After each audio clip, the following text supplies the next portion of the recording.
बिस्मिल्लाहिर्रहमानिर्रहीम ګرانو ملګرو تاسو ته په لرن انګلیش ان پښتو چینل کې په هراله او ستړي مشو یم ملګرو په نننی کلاس کې مثال لپاره ډېری مهمه جملې راوړي تاسو کلاس تر پایه پورې ګورئ نو دا به تاسو په اسانه طریقه زده کړئ پیلنې سنټنس موږ سره سره how was your day today ستا ورځ څنګه وه how was your day today ستا ورځ څنګه وه what did you have for breakfast تا نن سحر څه وخوړل که موږ چېرته د یو کس نه پوښتنه کوو چې تا نن سحر څه وخوړل نو په انګلیش کې به ورته وایي what did you have for breakfast have you seen any good movies lately تا په دې وروستو کې کوم ښه فلم لیدلی have you seen any good movies lately do you have any weekend plans د اونۍ په پای کې دي کومې پلانونه دي یعنی که موږ چېرته د یو کس نه تپوس کوو چې د اونۍ په پای کې ستا کوم پلانونه دي نو په انګلیش کې به ورته وایي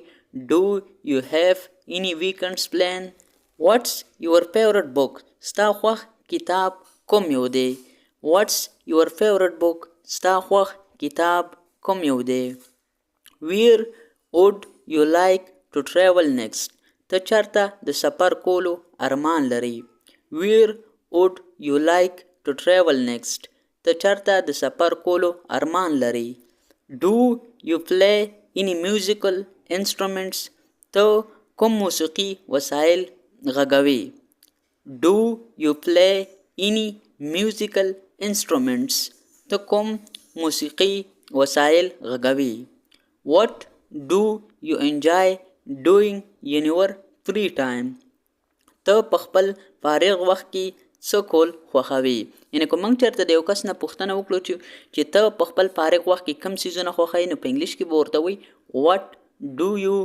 enjoy doing in your free time have you tried any new hobbies recently آیا تا په دې وروستو کې د کوم نوي شوق ازماولی دی او که نه یعنې که موږ چېرته د یو کس نه تپوس کړو چې یعنې تا په دې وروستو کې کوم یو داسې نوی شوق ازماوهلی دی نو په انګلیش کې به ورته وایي have you tried any new hobbies recently what kind of music do you like ته کوم ډول موسیقي خوښوي what kind of music do you like ته کوم ډول موسیقي خوښوي how do you usually spend your evenings ته خپل ماښامونه څنګه تیروي یعنې که موږ چېرته د یو کس نه پوښتنه وکړو چې ته خپل ماښامونه څنګه تیروي یعنې څه پکې کوي دغه ماښام ټیم کې نو په انګلیش کې به ورته وایي how do you usually spend your evenings do you prefer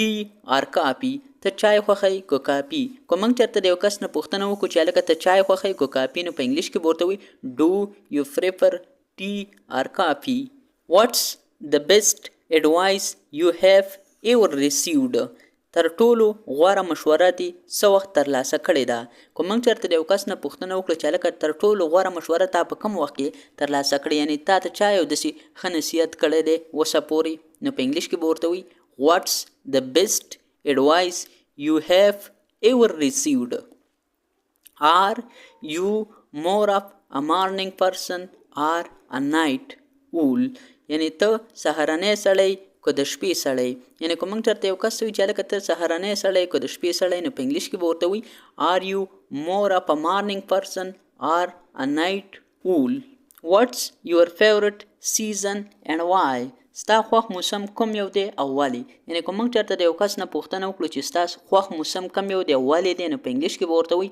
what's your favorite season and why have you ever been to a concert آیا ته کله کوم کنسرت ته تللی که موږ چېرته یو کس نه پوښتنه کوو چې آیا ته کله چېرته یو کوم کنسرت ته تللی او که نه کنسرت څه ته وي دا موږ یو پروګرام دی چې په هغې کې میوزیک او وغیره دا څیزونه وي خلک پکې ګانې وغیره وایي نو په انګلیش کې به ورته موږ دې ته څه وایي کنسرت have you ever been to a concert what's the last thing you cooked وروستی شی چې دې پخلی کړی و مطلب څه و نو په انګلیش کې به ورته وایي what's the last thing you cooked یعنې وي تا چې مخکې وروستی کوم شی پخ کړی و هغه تا څه پخ کړي یعنې تا نه دا تپوس خلک کولی شي do you have any pets آیا ته کوم کورني حیوانات لري؟ یعنی که موږ چېرته د یو کس نه پوښتنه وکړو چې آیا ته کوم کورني حیوانات لري، یعنی مطلب چرګه، پیشو، میشو دا څیزونه لري او که نه، نو په انګلیش کې به ورته وي Do you have any pets؟ یعنی pets څه ته وي؟ یعنی دا موږ پیشو، چرګه وغیره مرغه ته وي. What was the highlight of your week؟ ستا د اونۍ غوره شیبه څه وه؟ یعنی که موږ چېرته د یو کس نه تپوس وکړو چې هلکه ستا د دې اونۍ غوره شیبه څنګه وه، یعنی څه وه، نو په انګلیش کې به ورته وي What was the highlight of your week؟ How do you stay motivated؟ ته څنګه هڅول کیږي؟ یعنی که موږ چېرته د یو کس نه تپوس وکړو چې مطلب ته څنګه موټیویټډ یې، څنګه هڅول کیږي، نو په هڅول کیږي، نو په انګلیش کې به ورته وي How do you stay motivated؟ Have you read any interesting article lately؟ آیا تا په دې وروستو کې کوم په زړه پورې مقاله لوستلې ده؟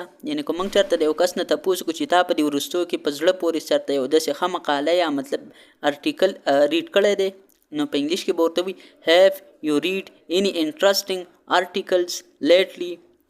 ها. What's your favorite outdoor activity؟ ستا خوښ بهرنی فعالیت کوم یو دی؟ یعنی آوټډور اکټیویټي دا موږ څه ته وایي؟ دا موږ دې ته وایي چې مطلب د ډور نه بار، یعنی د کمرې نه بار. اوس داسې ګیمز هم وي که نه، اکټیویټیز چې مطلب هغه ته اوس ټینس کې مطلب ته په روم کې کې کو ته اوس مطلب کرکټ کې نو هغه روم کې نه کېږي، دې ته موږ آوټډور اکټیویټي وایي. What was the last show you binged watched؟ وروستو خپرونه چې دی یو ځل کې کتلې وه کومه وه؟ یعنی که ته چېرته د یو کس نه تپوس کړې چې تا کومه خپرونه وروستی کې کتلې وه هغه کومه یوه ده؟ What was the last show you binged watched؟ Do you have a favorite quote or saying؟ آیا ته کومه خوښه وینا یا مقوله لري؟ یعنی که موږ چېرته د یو کس نه تپوس وکړو چې آیا ته چېرته کومه خوښه وینا یا مقوله لري او که نه، نو په انګلیش کې به ورته وي Do you have a favorite quote or saying؟ کوټ څه ته وي؟ کوټ موږ هغې خبرې ته وي، یعنی جوړې خبرې ته، یعنی چې کله یو کامیاب یا یو ډېر پوخه کس کړي، یعنی دا دې ته موږ هغه خبره هم ویلی شي دا د عقل په تله باندې تللي شوي دا خبره، یعنی دا ډېره ښه خبره. How do you like to unwind after a long day؟ ته د اوږدې ورځې وروسته څنګه آرام کوي؟ یعنی که موږ چېرته د یو کس نه تپوس وکړو چې هلکه ته د اوږدې ورځې وروسته څنګه آرام کوي، نو په انګلیش کې به ورته وي How do you like to unwind after a long day؟ What's the most interesting place you have visited؟ یعنی تر ټولو په زړه پورې ځای چې دی لیدلی دی کوم یو دی؟ یعنی که موږ چېرته د یو کس نه پوښتنه وکړو چې هلکه ته خو ډېرو ځایونو ته تللی خو چې تر ټولو د زړه پورې ځای چې تا کوم لیدلی هغه کوم یو دی، نو په انګلیش کې به ورته وي What's the most interesting place you have visited؟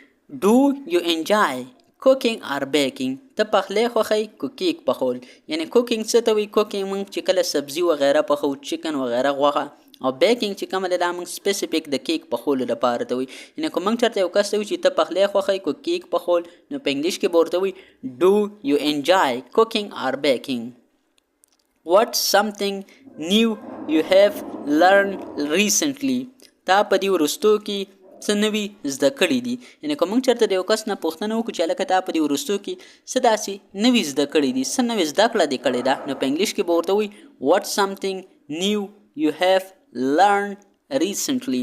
Are you working on any personal project right now؟ آیا ته اوس کوم شخصي پروژې باندې کار کوي؟ What's your favorite way to stay active؟ ته د فعال پاتې کېدو لپاره کومه خوښه لاره لري؟ یعنی که موږ چېرته د یو کس نه تپوس وکړو چې هلکه ته د فعال یعنی د اکټیو پاتې کېدو لپاره کومه داسې خوښه لاره لري، نو په انګلیش کې به ورته څه وایي What's your favorite way to stay active؟ ملګرو نننی کلاس زموږ پای ته ورسېدو. انشاءالله زه امید کوم چې دا ټولې سنټنسز به تاسو په اسانه طریقې سره زده کړي دي. دا ډېرې مهمې سنټنسز دي، یعنی جملې دي، په دې کې تاسو لغتونه هم زده کولی شئ او تاسو په دې کې د انګلیش چې کومه فلوینسي ده ستاسو هغه هم دې سره ډېره زیاته امپروو کېږي. نو تاسو کوشش کوئ چې همدغه رنګې کلاسز ګورئ، نو انشاءالله بیا به تاسو ته په انګلیسي ویلو کې هېڅ قسمه مسله نه وي. ملګرو نننی کلاس زمونږ پای ته ورسېدو. انشاءالله تاسو سره به په یو بل نوي کلاس کې ملاقات کیږي. تر هغې وخته پورې مال اجازت راکئ ما په خپلو دواګانو کې یاد ساتئ او د خپل ځان هم ډیر ډیر خیال ساتئ. چېرته چې هم اوسئ خوشحاله، آباد، بریالي، ژوندي او ګړندي اوسئ. د الله په امان.